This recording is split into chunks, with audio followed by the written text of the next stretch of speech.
Hey everybody, my name is Lauren.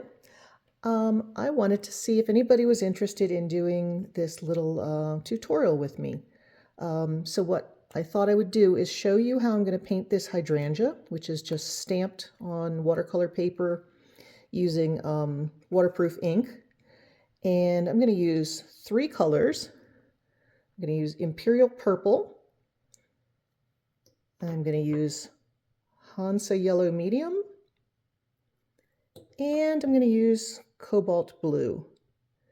And with those three colors, we're going to paint this beautiful hydrangea. And actually what I would do is, I'm hoping that if you all are interested, I would send you one of these cards with the hydrangea stamped on it, and a card that has the three pigments already ready for you to use. And I know this looks like a tiny amount of paint. I promise you don't need much. I'm going to use a water brush just because I think they're easy to use. This is a plastic brush that's got water in this reservoir, so it's easy to use. But you can use any sort of little small watercolor brush. I mean, this one is really a cheap little brush from the craft store. You just need it to have a small enough point that you can get into these little petals. But it's watercolor, and if it goes outside the lines, that's okay too. So again, I'm going to just use this little water brush, but we'll see what happens. So I'm going to start by getting all the petals wet, all of them at the same time. This paint that I'm going to use, this Imperial Purple, is an amazing color. It's made out of both purple and pink pigments, and it likes to separate out. So if we get this nice and wet, kind of juicy here. I don't know if you can you see the shine on there? If not, I can add another drop. Or, you know, if you're using a paintbrush, you can make sure your paintbrush is really wet first and paint the hydrangea in water, essentially. And I'm going to come over here to my little paint dot, get that nice and juicy, and just drop it in. And I'm just kind of blopping it on there for the moment. And then I'm just going to push it around.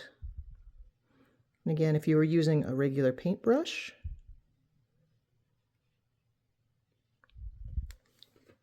like this guy, I just want to use a wet brush and just pull paint around.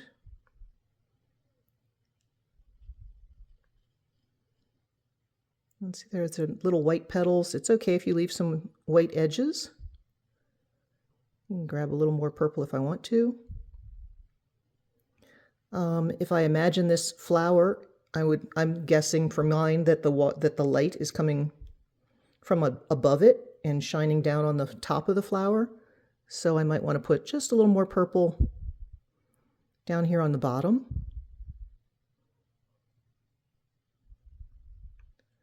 And maybe there's a couple of, I can just see the centers of flowers. Maybe I want them to be darker. Maybe you want yours lighter. It's okay.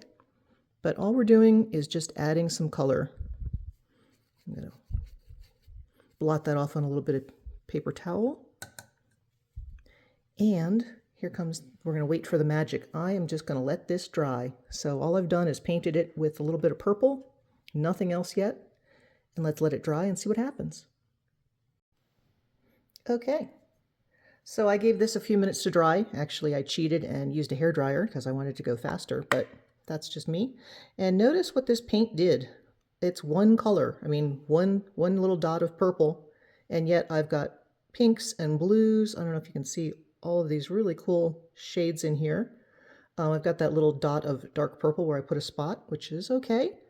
But it did all these colors all by itself. And if you've looked at a hydrangea flower, they have these really pretty different colors, which I think is great.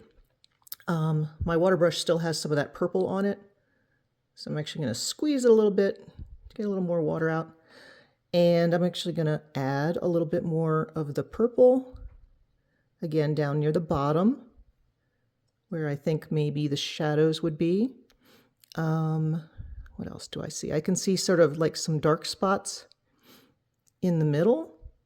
So maybe there's, you know, some of these petals are closer to us and some are farther in. So if you add some dark purple down in there. That'll show where our shadows are. So I'm going to think this petal looks like it's probably on the bottom. This one might be sticking out, but this one down in here is going to be tucked in under some other ones. Maybe those guys are tucked in. You cannot mess this up. I love this paint for this purpose. I'm going to say that guy looks like he's down under there.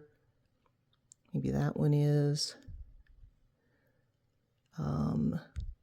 Maybe I just want this to be a little bit more purple instead of that almost bluish color we're seeing.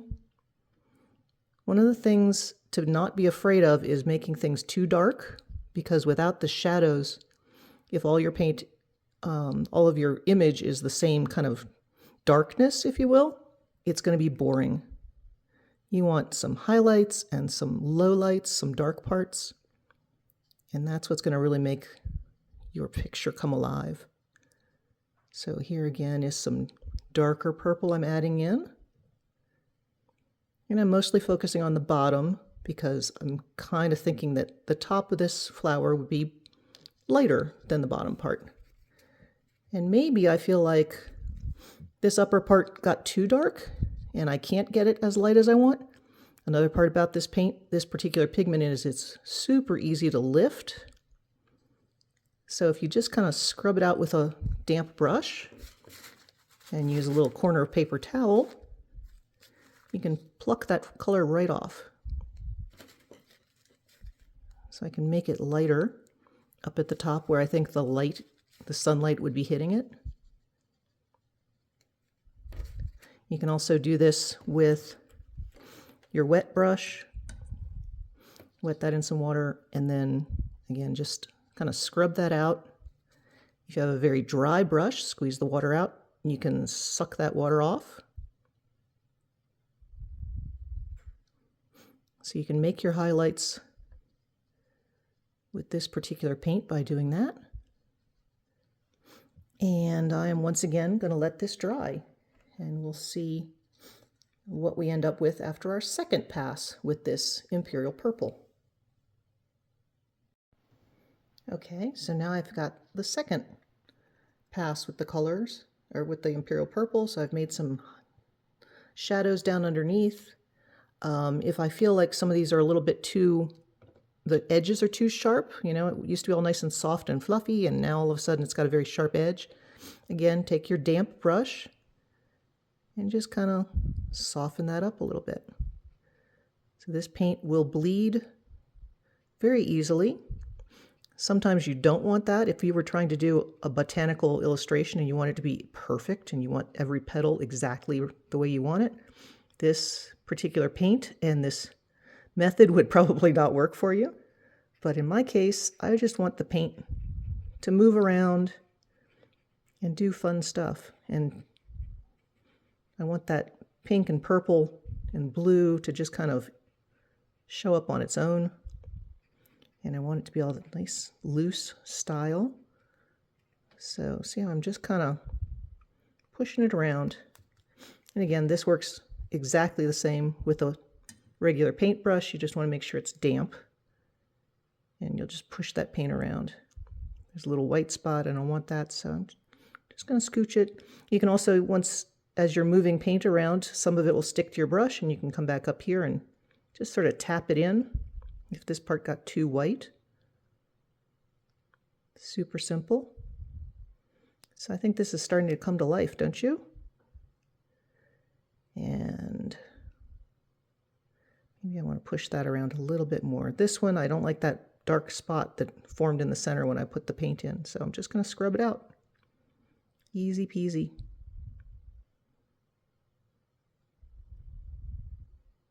Kind of loving how that pink popped out.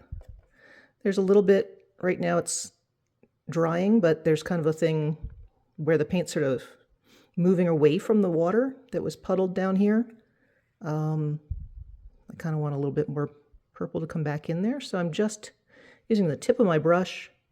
I'm getting like just a tiny, tiny amount of paint, but just enough to pop it in there and just sort of touch it to any damp spots, and it'll just sort of flow in there and move around on its own.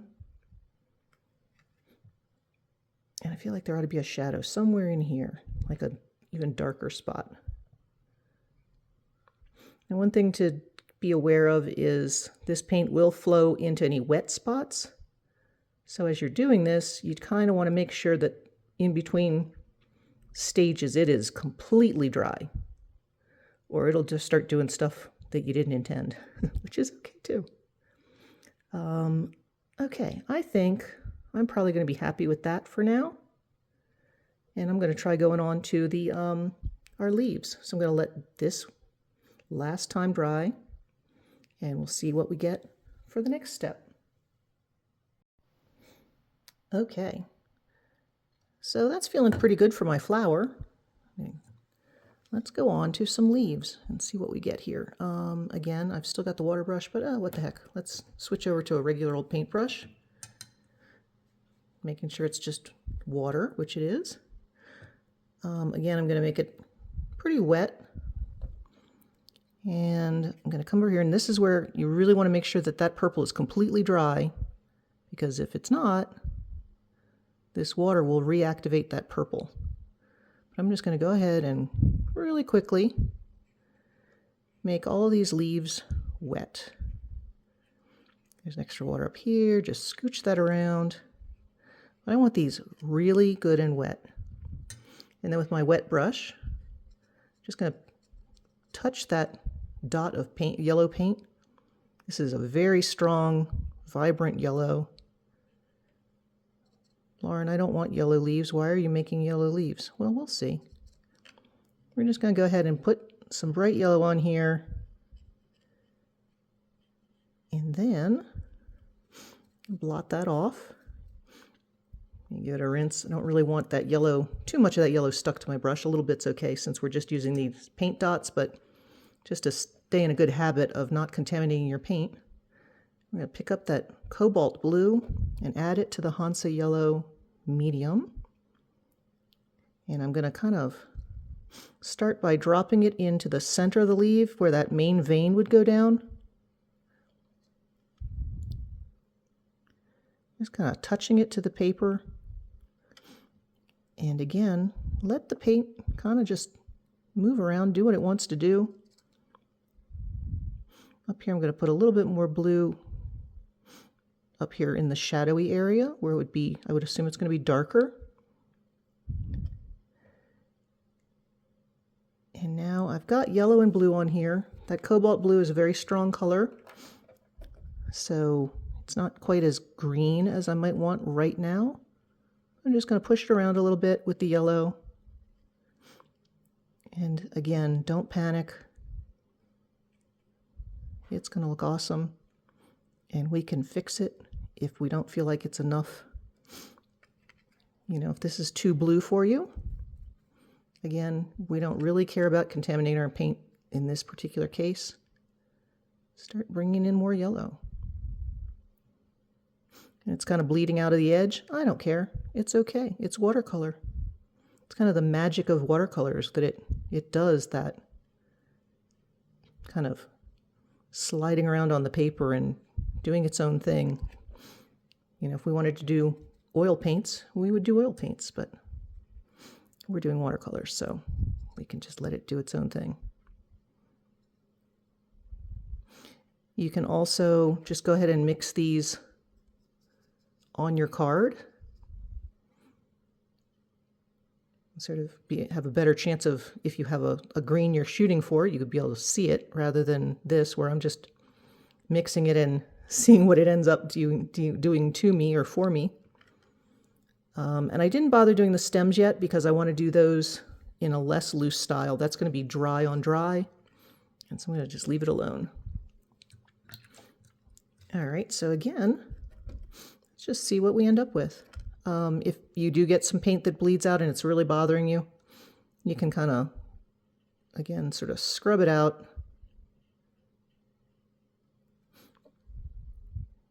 It's still going to try to bleed around because this is, now the paper is wet outside the lines, but we can control that. All right, let's see what happens when this one dries. Okay, what do you think? We're starting to get some really pretty greens, kind of natural looking, not just like bright garish greens. But again, it's not really alive until it's got some shadows and some highlights. So let's, oops, I guess that was a little too wet. I'm going to pull some water off my brush. Again, I'm going to just kind of sweep in some bright yellow on the areas where I think the sunlight might be hitting.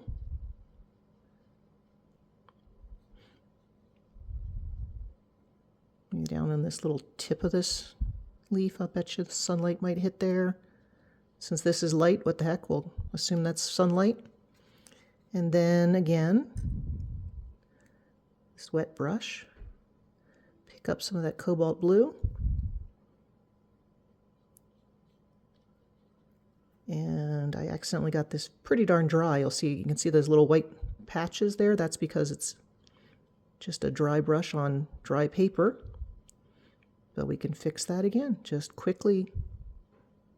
Well, it doesn't really have to be quick. Don't worry. But you know, bring some nice damp brush with some of that blue. Keep it down sort of in where the main vein of the leaf is, and kind of dab it out to the edges. Feels like this would be, because it's kind of tucked in here, that it would be darker in there. And I think this leaf really, since it's down at the bottom, it seems like it's going to be darker too. And this one's very, very wet up here. So I'm just going to kind of pull some of that water off. And then obviously the paper is still damp because I just did that, so I'm going to throw the blue back in. But at least it's not quite such a deep puddle, so I have a little more control over what it's going to do. And yeah, so this is kind of, you can see the blue and the yellow in here, and I think that's pretty cool. Again, if you want a more uniform green, all you're going to do is take your water and sort of mix these colors together on your little miniature palette here until you get a green that you like. And heck, since I've got my brush loaded with this green, let's just go ahead and use the very tip of the brush to kind of put some color on that stem.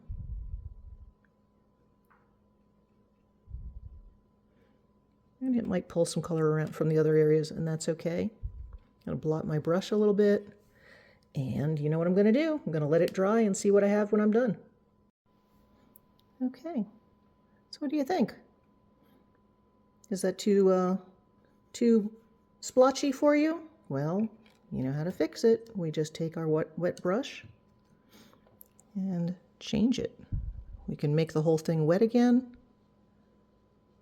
Push the paint around. It'll start blending a bit and get it to turn more green than it is blue. Again, add a little bit more yellow. I happen to really like the kind of strange colors that pop out on its own, so I'm just going to let it go. And I kind of like having that visible blue. So again, I'm going to add that blue back in to the main vein and the bigger veins that I can see. And I'm just touching the tip of the brush. And yes, I can see funny little brush marks at the moment, but that's easy. We just give it a quick little streak with our damp brush, and it's going to move all on its own.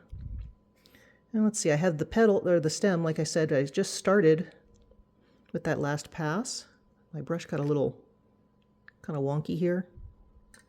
So I'm going to wet it again, kind of drag it so that I can get that point reformed. And using the damp brush, I just want to make that darker.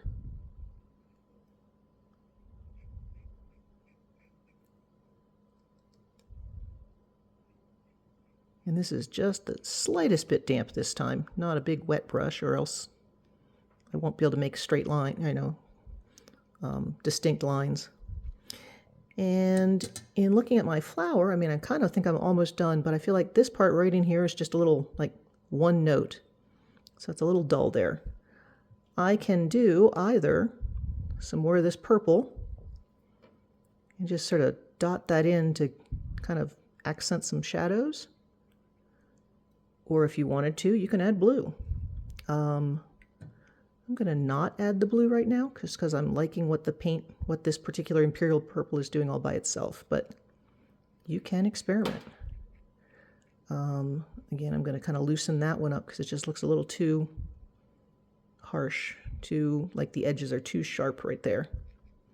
This one looks a little blotchy, so just scooch that around. And if this guy just refuses to cooperate, dampen your brush, blot it, and kind of scrub a little bit, just a little, and you can pick some of that paint back up. So I can make a highlight out of a dark spot. And I think I'm going to call that done for now. Let me know if you'd like to play with this. Thanks. Bye.